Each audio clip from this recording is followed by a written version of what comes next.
السلام علیکم، کیسے ہیں آپ سب؟ امید کرتی ہوں خیر و عافیت سے ہوں گے۔ کل ہم نے سورہ بقرہ کی شروع کی 3 آیات کو پڑھا تھا، سمجھا تھا۔ آج ہم انشاءاللہ آگے کی 3 سے 4 آیات کو پڑھیں گے اور سمجھیں گے۔ تو آئیں ویڈیو کا آغاز کرتے ہیں۔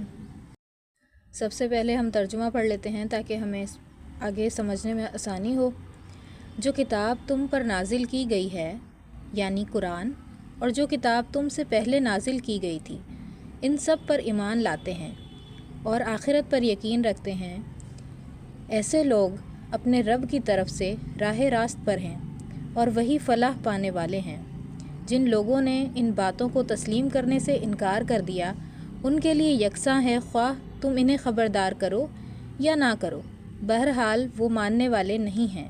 اللہ نے ان کے دلوں پر اور ان کے کانوں پر مہر لگا دی ہے اور ان کی آنکھوں پر پردہ پڑ گیا ہے، وہ سخت سزا کے مستحق ہیں۔ اب یہاں ترجمے میں جو بات بتائی گئی ہے وہ پچھلی ویڈیو میں ہم نے پڑھی تھی کچھ شرائط، جس میں سے ایک شرط یہاں پہ بھی لکھی ہوئی ہے، کتابوں پر ایمان، یعنی قرآن پاک سے پہلے جو کتابیں نازل ہوئی ہیں ان پر ایمان لانا بھی بے حد ضروری ہے۔ یعنی انسان ان تمام کتابوں کو برحق مانے جو اللہ تعالیٰ نے اپنے انبیاء پر نازل کیں۔ یعنی صرف ایک کتاب کو مان لینا کافی نہیں ہے، بلکہ یقین رکھنا ضروری ہے کہ اللہ تعالیٰ نے مختلف زمانوں اور مختلف قوموں کو ہدایت کے لیے اپنے پیغمبروں پر کتابیں نازل کیں۔ یعنی ہر قوم کے لیے ایک کتاب نازل ہوئی تاکہ وہ اس قوم کو ہدایت دے سکے۔ پھر اگر ہم ذرا غور کریں تو قرآن ہدایت کا دروازہ ہر کسی کے لیے نہیں کھولتا۔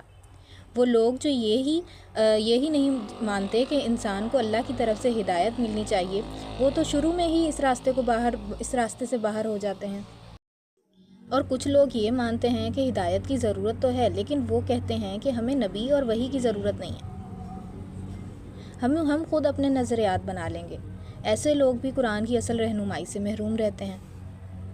یعنی یہاں پر تمام کتابوں کی بات کی گئی ہے نا، اور کچھ لوگ آسمانی کتابوں کو مانتے ہیں تو مگر صرف انہی کتابوں کے پیچھے ہی لگے ہوتے ہیں، صرف انہی کتابوں کو ہی مان رہے ہوتے ہیں، کیونکہ ان کے آباء و اجداد انہی کتابوں کو مانتے تھے۔ اگر حق کسی نبی یا کتاب کی صورت میں آ جائے تو وہ اسے قبول نہیں کرتے، یہ بھی تعصب ہے۔ جبکہ قرآن کہتا ہے کہ ہدایت صرف انہی کے لیے ہے جو سچے دل سے مانتے ہوں کہ اللہ کی رہنمائی کے لیے وہ محتاج ہیں، اور اللہ کی جو ہدایت ہے وہ نبی اور آسمانی کتابوں کے ذریعے ہی آتی ہے، اور وہ لوگ نسلی یا قومی تعصب میں مبتلا نہ ہوں، بلکہ جہاں بھی حق آئے، جس شکل میں بھی آئے، فوراً اسے قبول کر لیں۔ اب آتی ہے چھٹی اور آخری شرط کی بات، اور وہ یہ ہے کہ آخرت پر ایمان۔ اب آخرت پر ایمان کا کیا مطلب ہے؟ آخرت ایک جامع لفظ ہے۔ اس کا مطلب صرف یہ نہیں کہ مرنے کے بعد زندگی ہوگی، بلکہ اس کے اندر کئی عقائد شامل ہیں۔ پہلا عقیدہ یہ ہے کہ انسان اس دنیا میں آزاد اور غیر ذمہ دار نہیں ہے، اسے اپنے عمل حساب سارے اللہ کے سامنے دینے، بتانی ہے ہر چیز جب ہم سے سوال ہوگا۔ دوسری بات یہ کہ دنیا ہمیشہ رہنے والی نہیں ہے، ایک وقت آئے گا جب اللہ تعالیٰ اس نظام کو ختم کر دیں گے، پھر اللہ ایک نیا نظام بنائیں گے، نیا عالم بنائیں گے، اور قیامت کے دن شروع ہونے سے لے کر آخر تک، یعنی سب کو جب دوبارہ جمع کیا جائے گا اور ہر ایک کے اعمال کا مکمل حساب ہوگا، اور پھر آگے کیا ہوگا کہ جو لوگ نیک قرار پائیں گے وہ جنت میں جائیں گے، اور جو بہرے ٹھہرے، جنہوں نے عمل ہی نہیں کیا، جو اندھے ٹھہرے، وہ دوزخ میں ڈالے جائیں گے۔ جنہوں نے اپنے کان، اپنی آنکھیں بند کر لیں جب ہدایت آتی تھی۔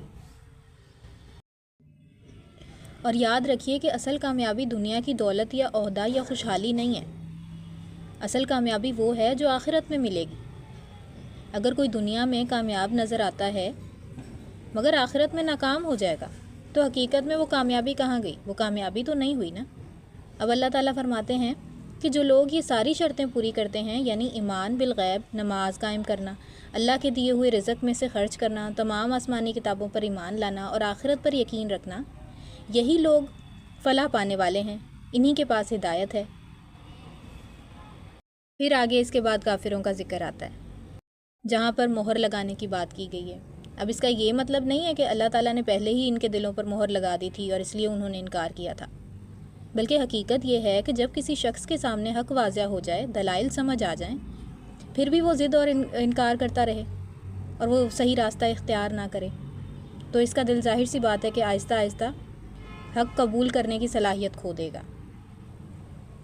آپ نے بھی یہ چیز دیکھی ہوگی کہ جب ہم کسی کو اچھی بات سمجھا رہے ہوتے ہیں تو وہ جان بوجھ کر اسے رد کر دیتا ہے، تو پھر اس کا ذہن کیا کرتا ہے کہ وہ الٹی سمت میں چلا جاتا ہے، پھر نہ وہ سننا چاہ رہا ہوتا ہے اس چیز کو، نہ وہ سمجھنا چاہ رہا ہوتا ہے، ایسا محسوس ہوتا ہے جیسے اس کے دل پر مہر لگ گئی ہو۔ یہی والی جو کیفیت ہے وہ قرآن پاک بیان کرتا ہے، اور انہی لوگوں کے لیے پھر آخرت میں سزا ہے جنہوں نے حق کو قبول نہیں کیا۔ اللہ تعالیٰ ہمیں ان لوگوں میں شامل کرے جو کھلے دل سے حق کو قبول کرتے ہیں اور آخرت کی کامیابی کو اپنی اصل کامیابی سمجھتے ہیں۔ آمین۔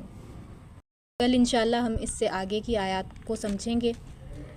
آج کی ویڈیو آپ کو کیسی لگی کمنٹ باکس میں لازمی بتائیے گا، اور مزید کوئی سوال ہو تو پوچھ سکتے ہیں۔ ویڈیو اچھی لگی تو لائک کریں، سبسکرائب کریں اور اپنے دوستوں کے ساتھ شیئر کریں۔ جزاک اللہ۔